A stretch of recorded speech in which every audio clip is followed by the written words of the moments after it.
Hello, everyone. I'm Kevin Gostola, editor for Shadowproof.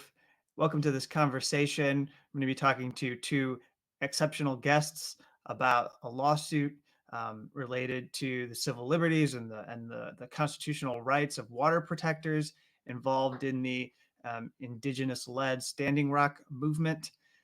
To introduce them, first we have Noah Smith-Drelich, who is a lecturer who is with Chicago Kent. He's an assistant professor of law at Chicago Kent, and then before that, he was a lecturer in law at Columbia Law School, and before that, an ACLU staff attorney for the North Dakota, South Dakota, and Wyoming affiliates. Welcome, Noah. Thanks, Kevin. It's good to be here. And then Bernard Harcourt is a professor. And sorry, I don't have your stuff handy in this press release that I'm going through, Bernard, but you are based in New York. You spent some time in Chicago, and you're involved in representing the plaintiffs in this lawsuit with Noah. So thank you for joining. Thanks, Kevin. Thanks for having us. And feel free to, fill in any additional background details about how you come to this lawsuit if you want, Bernard. But to begin, I just want to establish for people who likely are unaware that this has been unfolding what the nature of this case is. Maybe Noah, you want to outline the specific details of the case. This lawsuit against the sheriff of Morton County and other local authorities, as well as TigerSwan, which is a private security company that alleges that First and 14th Amendment rights of the water protectors were infringed upon. Can you outline some of the basics of this, Noah? Yeah, so at Standing Rock, as part of the No DAPL movement in 2016 and 2017, a lot of people have heard about the excessive force that police used. I think fewer people have heard about one of the other primary ways that the local law enforcement and government worked to try to chill the No DAPL movement. And that was that they closed the primary road into and out of the reservation. This was Highway 1806. And they closed it for 5 months. And they didn't close it to everyone. They really just closed it to the tribe and its supporters. So if you were a white local resident, you could use the road. If you were affiliated with the pipeline construction company, you could use the road. But if you were a water protector, you couldn't. This was a big problem for a number of reasons, including that not just that this is the primary road, so it made living on the reservation and as well as at the camps on the reservation border. This is the Ocheti Camp, Rosebud Camp, Sacred Stones Camp, all the camps there. It made living there significantly more difficult because it cut off the primary route to Bismarck Mandan. But it was also a problem because an area alongside the road where the pipeline was originally slated to come through and then eventually did come through was one of the primary areas where folks went to speak and pray in opposition to the pipeline.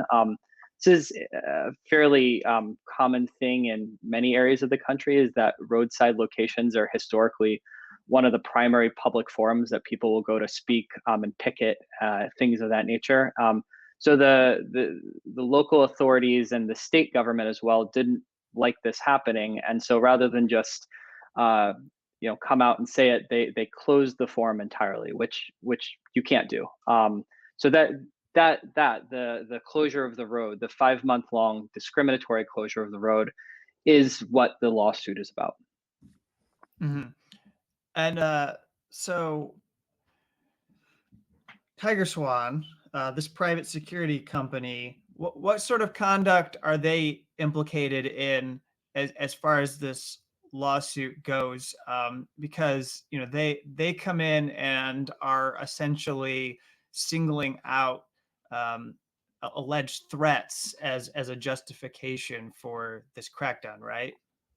Yeah, so the governments in question and the sheriff in question, who all worked to close the road, have used a number of different pretexts to justify the road closure. But one of the primary things that they've argued across is is that the No DAPL movement was a violent and dangerous movement. Now, that's just simply put not true. But a lot of that comes from TigerSwan. So during the time in question, TigerSwan was acting as like an intelligence coordinator, coordinating a lot of the like intelligence gathering for different private security companies. They worked hand in hand with law enforcement, including Morton County specifically, to do a lot of intelligence gatherings. They had operatives in the camps, and they were passing along that intelligence.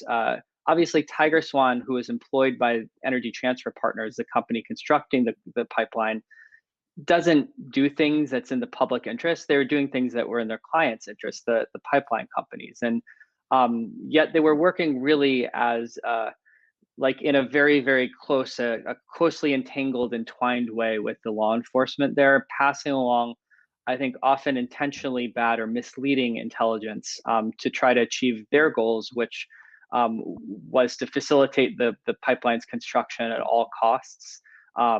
And so they really are a central part of everything that's going on down there, and specifically, I think, a central part of the road closure through their work with the law enforcement. Mm-hmm. And let me bring in Bernard into this conversation and just ask in a larger sense what you think this partnership represents as far as the trend toward turning to these private security companies for assistance when it comes to dealing with well, I suppose given your writings that you could say the local governments view these people as a kind of insurgency that they have to counter as far as maintaining order in their community. But I would add that we've seen in the last year several moments where dissent has broken out, whether we're talking about Black Lives Matter protests or any kinds of protests that might be people perhaps demanding some kind of assistance. I mean, we could potentially see future protests similar to what we saw with Occupy back in 2011, potentially, given the economic crisis as it gets more stiff. And it just seems that this partnership between TigerSwan and the local government there in North Dakota, while it seems to, well, definitely targets indigenous people, it more than anything seems representative of these partnerships that are developing. Right. Well, thanks, Kevin. And you're right to bring up the larger political context surrounding the kind of actions at Standing Rock. I mean, it's important in a way to kind of distinguish the narrower legal questions, which Noah was presenting perfectly. He's lead counsel on this, and with his experience at the ACLU previously, and of course, with his teaching now at Kent, he's really formulated the legal aspects perfectly. And of course, they address those questions of free speech and assembly related to the road closure. But you're right to bring out the fact that it fits within a much broader context, a much broader political context. A broader political context that is, as you suggest, precisely about the way in which private security forces are now working with public safety agencies to kind of to crack down on certain kinds of protests in this country, using a framework, kind of a paradigm of counterinsurgency warfare. We saw that at Standing Rock with TigerSwan, and of course the Intercept and yourself made several exposés about the documents that were obtained from TigerSwan, and there were their memos and their internal memos, which showed that basically they had a counterinsurgency warfare mentality and practices that they were deploying at Standing Rock, and so, as you know, you recall the history of TigerSwan, and of course this is this much broader kind of political context. The history of TigerSwan is that it was originally a private security firm out in the wars in Iraq and whatnot. And they came back to the United States and basically started to apply those same logics and practices and mentalities to the policing of and surveillance of Standing Rock, the Standing Rock water protectors. And so we saw in the expose of their internal memos the way in which they were talking about the Standing Rock water protectors as jihadists and using all of the same language and counterinsurgency practices in terms of infiltration, in terms of trying to create rifts within the camps, et cetera, that are classic counterinsurgency tools.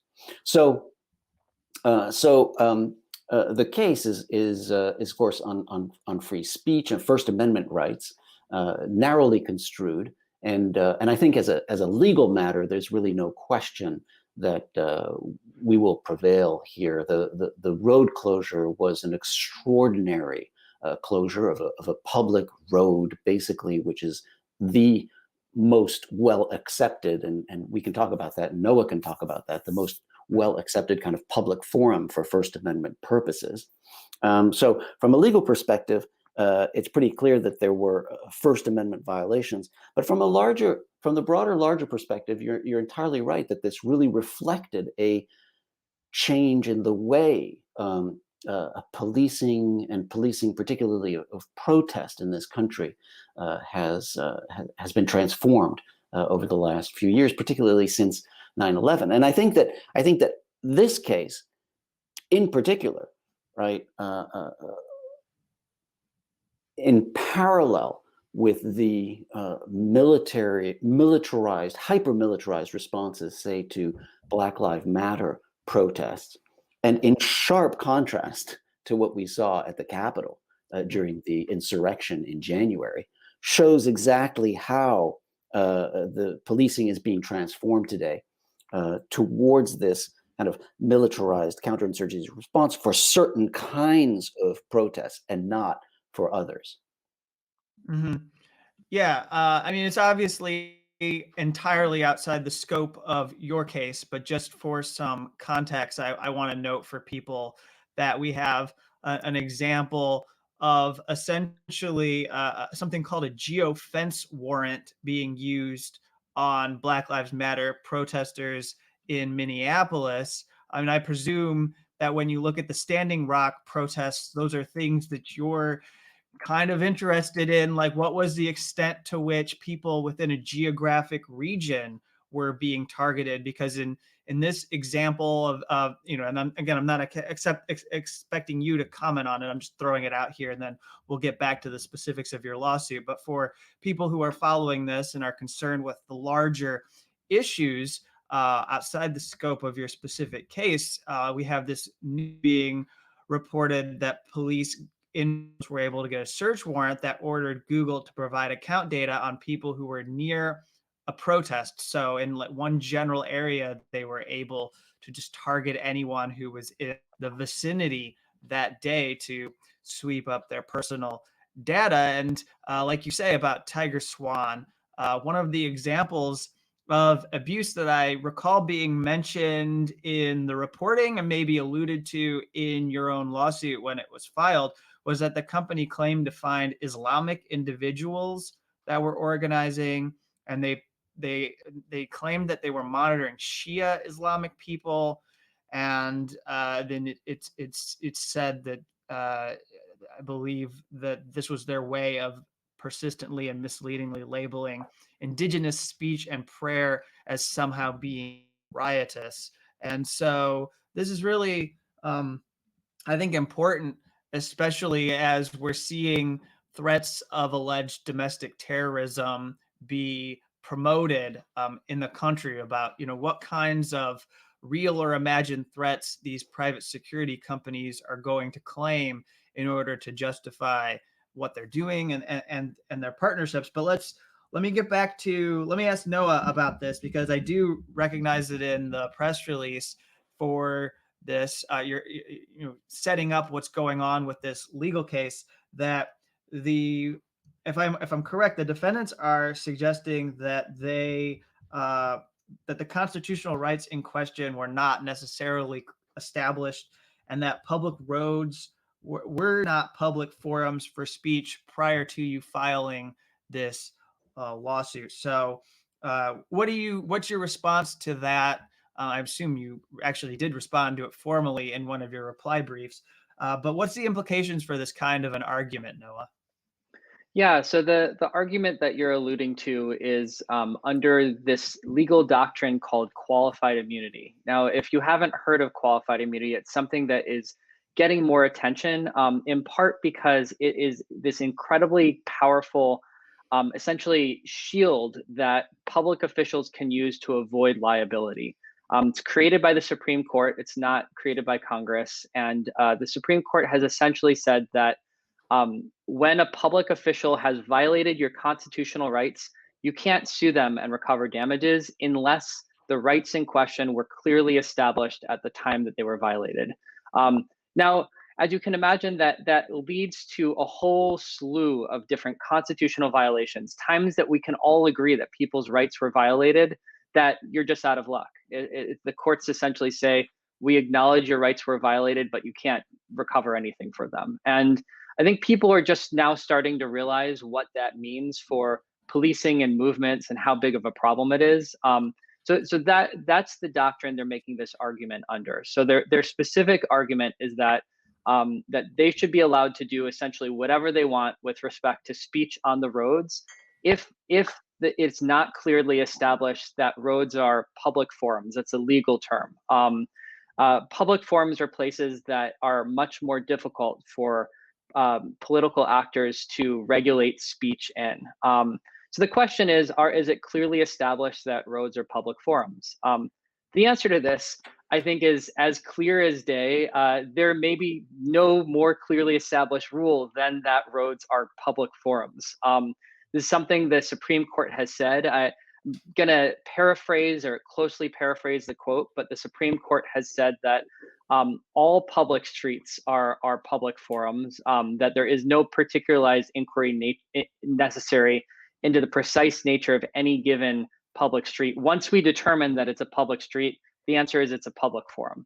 And there's a lot of good reasons for this, including that the Supreme Court recognizes that roads have this very strong historical use for speech. I think the Supreme Court is a little leery about what it might look like if courts have to go road by road. I think there's something like 50 million miles of roads in the US. And so it's the idea that every separate mile requires a new court to come in and say, well, is it clearly established that this road is a public forum? That's like an absurd sort of exercise given the long-standing historical use of just roads in general, all sorts of roads, big roads, small roads, rural roads, urban roads, for speech. So the Supreme Court has made like a very clear, bright line rule about this. So, I mean, I don't think their argument here is particularly compelling. They made the same argument in the district court in front of the federal district court judge. And the federal district court judge was not persuaded, so they're currently appealing it to the Eighth Circuit. I don't think that their argument's very persuasive. The ACLU wrote a brief that I think also adds to what we wrote in pointing out the many different ways that many different types of roads throughout the U.S. have been used for speech, including in the 1960s and the civil rights era for marches that often took people across roads that looked almost identical to the one at issue here. So that's the nature of their argument. And no, I don't think it's a particularly compelling argument, either as a factual matter, if we look at this specific road, or as a kind of broader legal matter, because again, the Supreme Court has just explicitly said that courts shouldn't be looking road by road and making this decision that all roads are traditional public forums. Mm-hmm. And let me just, as I have it handy, share with people a bit from the ACLU brief. Again, this is pulled out in the press release that was sent out about the lawsuit, just mentioning, like, as you are saying here, that these are important sites of protest and have been in key points in American history. This includes civil rights marches. There's been anti-war demonstrations in the 1960s and 70s. There are more recent protests including marches in opposition to abortion and in support of rural healthcare and against police brutality.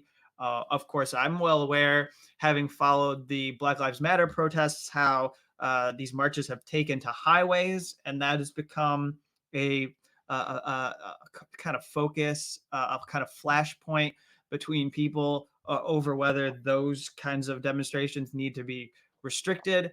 But clearly, there's been some difficulty in being able to pass some kind of a law for the reasons that are cited in this ACLU brief.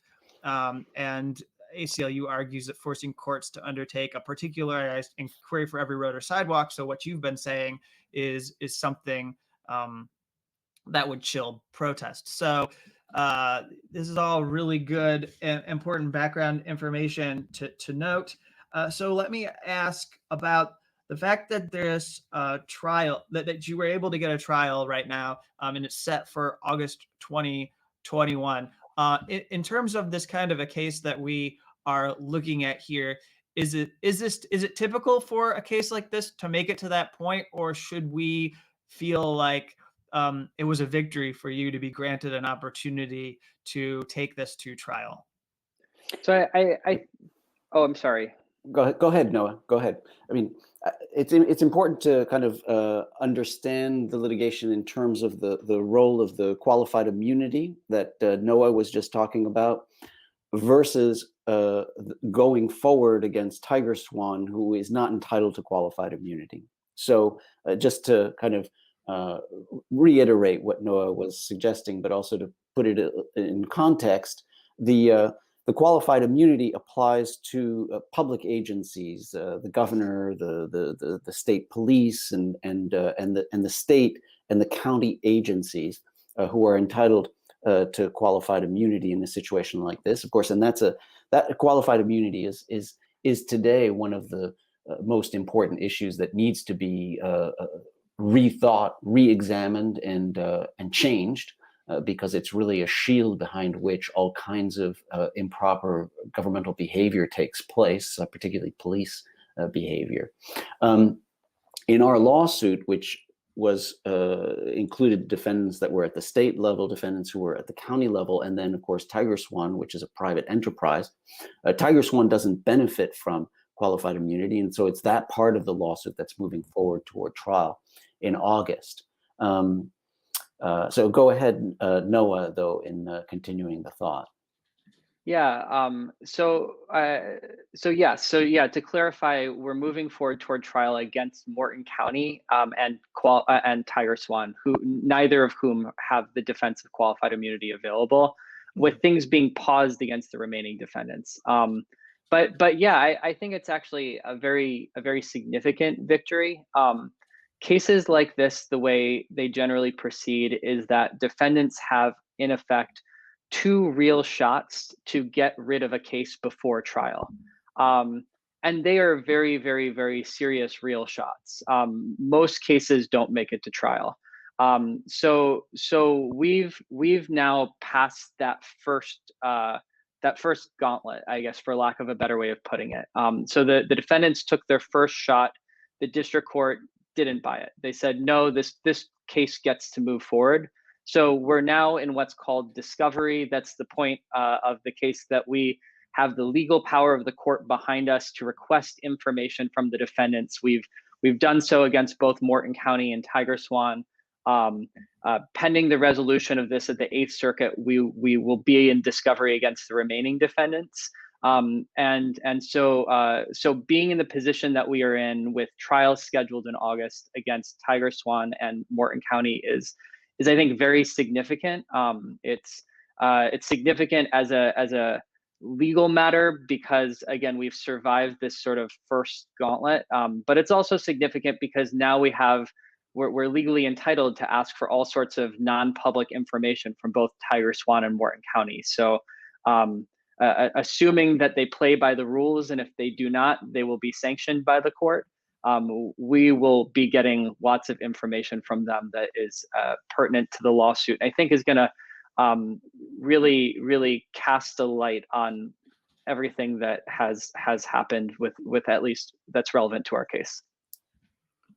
And so obviously this discovery is, you have questions that if you're able to answer, you're going to be able to put forward a stronger case against these defendants, against TigerSwan and Morton County during trial. And so, like you said, you're entitled to this information.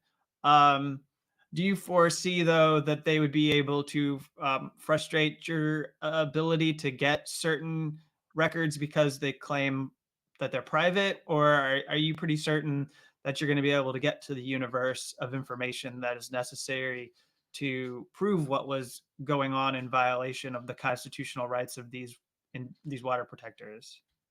So one of the great things about discovery is that you can't shield information just because you claim that it's private. Do I think that they might try to frustrate discovery? I think it's possible. I mean, I hope not.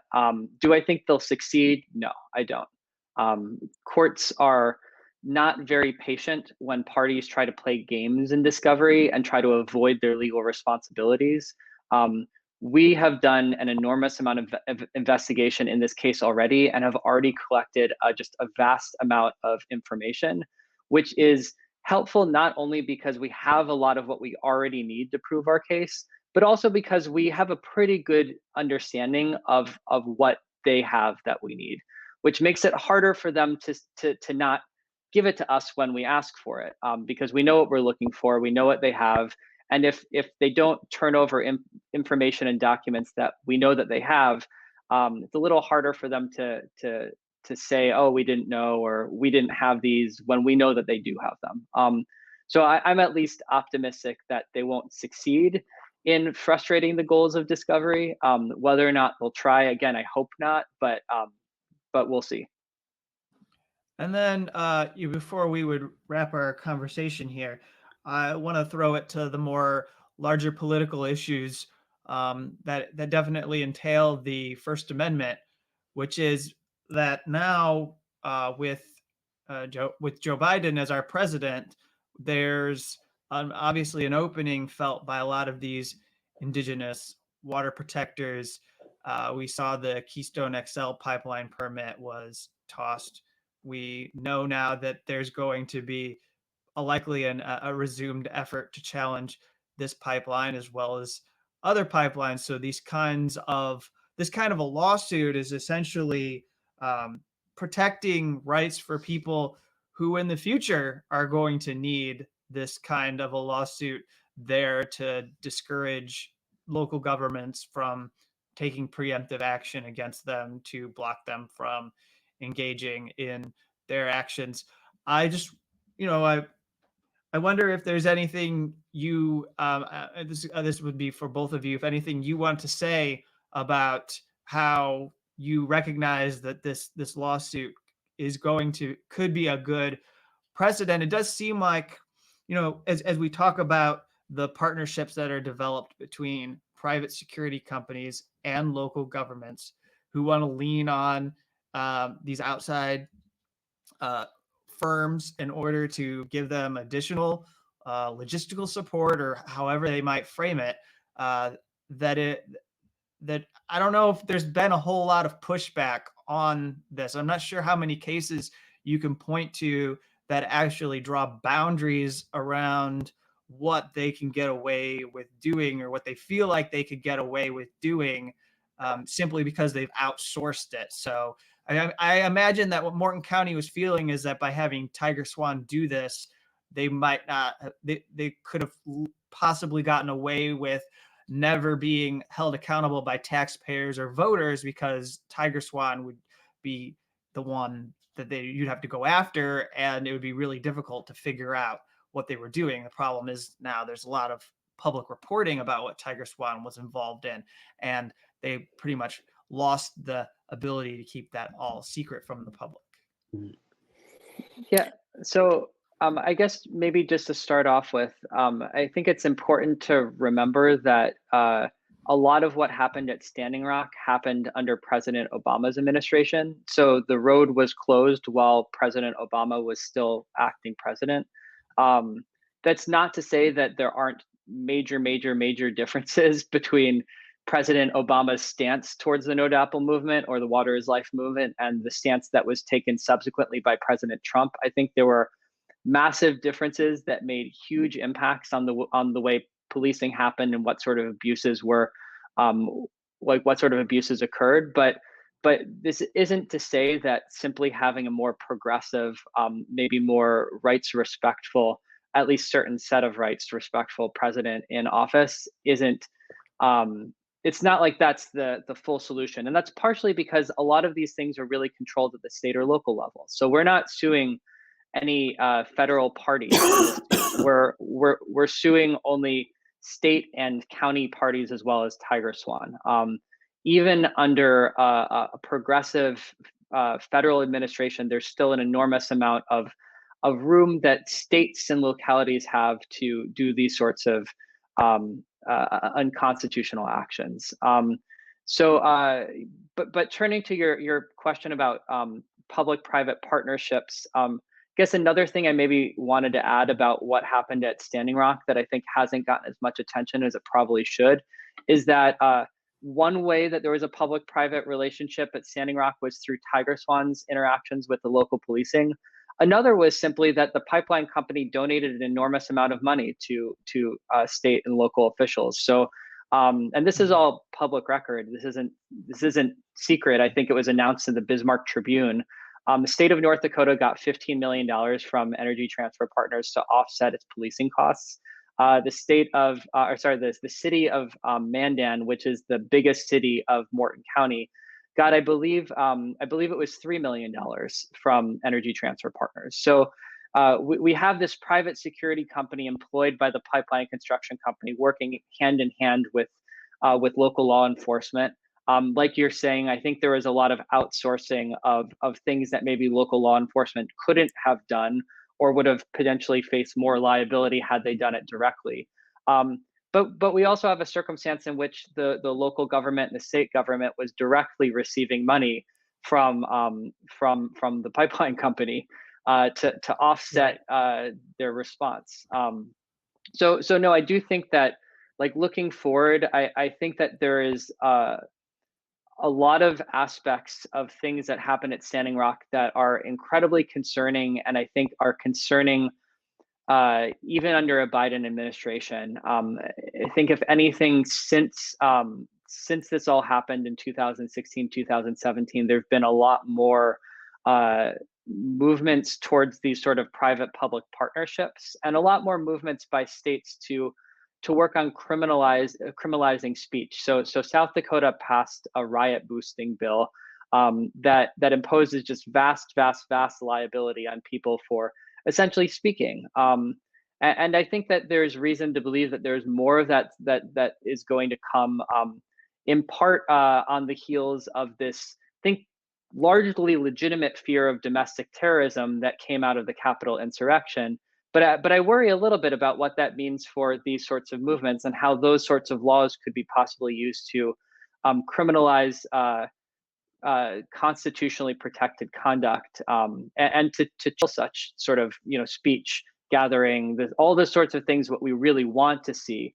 I worry about how especially states like North Dakota and South Dakota might use these sorts of laws against water protectors in the future.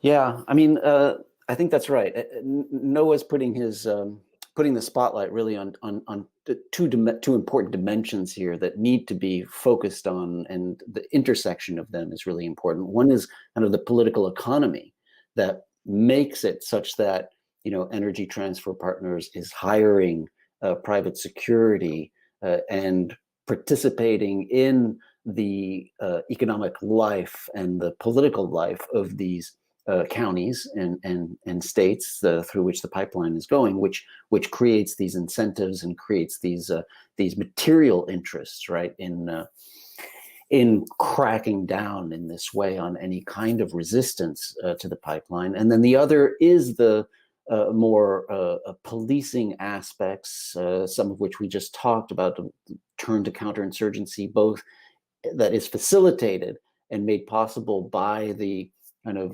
cooperations between the private security and the public and state policing. So it's a combination of those two twin, in a way, twin evils that feed on each other and really brought us to this situation, I think. But it's important to stay focused on the fact that these are forces that that in a way pre-existed the Trump administration, right, and still exist today, which are the economic forces that bring about these kind of private energy, state coalitions and agreements and shared interests on the one hand, and the shared policing interest in simply cracking down in this most really violent and brutal way on peaceful protest. Mm-hmm. I think that's put well. Yeah, and obviously at this point, as far as the economy goes, and this is outside the narrow scope of your lawsuit, but oil and gas is in a much weaker state after 1 year of this COVID-19 pandemic. But that's also a reason why they're going to fight even harder for these projects that we're still in the middle of, and they're going to fight to complete those projects, and likely to the detriment of people who are practicing their First Amendment rights, or want to go out there and engage in assembly to challenge, especially if, as we saw evidenced in this example of the Dakota Access Pipeline, that you had clear evidence of sacred land that should have never been granted access, that the oil and gas companies should have never been granted access to construction. And so that's, I think, why this kind of a lawsuit is important. In some ways, it seems, and maybe you'll want to respond to this, you have to create a cost for this egregious violation of First Amendment rights, because if you're not doing so, then and if somehow it isn't substantial, either monetarily or reputationally, to Energy Transfer Partners or others involved, then what success can you have in the way of challenging these projects so that they aren't undertaken? Because it does seem like one of the problems with these pipeline projects is that, and as far as protecting our rights goes, that they will undertake them even if they have a small success of being completed. And we've seen some of these projects are not actually being finished because they either lose money because there's divestment from financial institutions that no longer are willing to support them, or they run into their own roadblocks. But at that point, they've already destroyed land, and that's a huge hit for indigenous people who were trying to protect the ecosystem from being disrupted. I don't know if yeah, go ahead, Noah. No, and I mean, there's again, all in the public record. The folks who led the policing response at Standing Rock have been traveling throughout the country, instructing other police departments on how you respond to a movement like this. And there are lots of other police departments studying this very carefully. And part of that is well, what sort of legal liability ensued? And so I do think that there's a really important role for these sorts of lawsuits, especially credible lawsuits, as this one clearly is, to show that the response to the movement at Standing Rock is not actually a paragon of what should be followed, but in at least many respects should be a cautionary tale for police departments, considering in the future, like, okay, you have a large group of people gathered together in speech and prayer. What do you do? Well, the answer isn't what Morton County and the state of North Dakota did. I think that's good. All right. Well, I want to thank both of you for joining me to talk about this important topic, and I'll keep following the case and the lawsuit. And as we get closer to the trial date, I'll want to talk to you again just to make sure everything's good. So is there any, in your mind, obviously this is speculative, this is probably the most speculative question that I'll ask, but settlements are always talked about. Is that something, do you feel like there's any chance that you'd reach a point where they would want to settle, or are you intent to take this to trial? I think it depends a lot on our clients. The plaintiffs in this case, it's ultimately their decision. Right. I mean, settlement is always a possibility. I'm not sure in a case like this whether or not the defendants are going to be willing to do what would be necessary to make this case settle. As I've seen at Standing Rock, it seems like the officials in question are so dead set against admitting any possible responsibility for what they've done that it's hard to know. But like you point out, most cases do settle. I think it's something like 98% of cases settle. It's a relative rarity that a case goes to trial. I would put the odds of our case going to trial as significantly greater than the average case, but beyond that, it's hard to speculate, in part because I don't know what sort of settlement offers they would make and what the plaintiffs in this case would feel about. And certainly if TigerSwan or some of these other officials don't want to admit harm, then that's not justice. I mean, in the end, a settlement where they're not taking responsibility, it doesn't have much value for the people whose rights you're protecting. So thank I you. mean, I don't want to put words in the mouth of the plaintiffs here, but I think that you're right in saying that if there's no admission of liability, it certainly decreases the value of whatever else is part of the settlement. All right. Well, it was good to talk to both of you. Thank you, Bernard and Noah. Thank you for joining me to talk. And you have a good rest of your afternoon. And we'll catch up later to see how this lawsuit's going and how it fits into the larger issues around policing of people and as they engage in their First Amendment rights. Thank you, Kevin. Thank you, Kevin. All right, I'll let you go. Take care.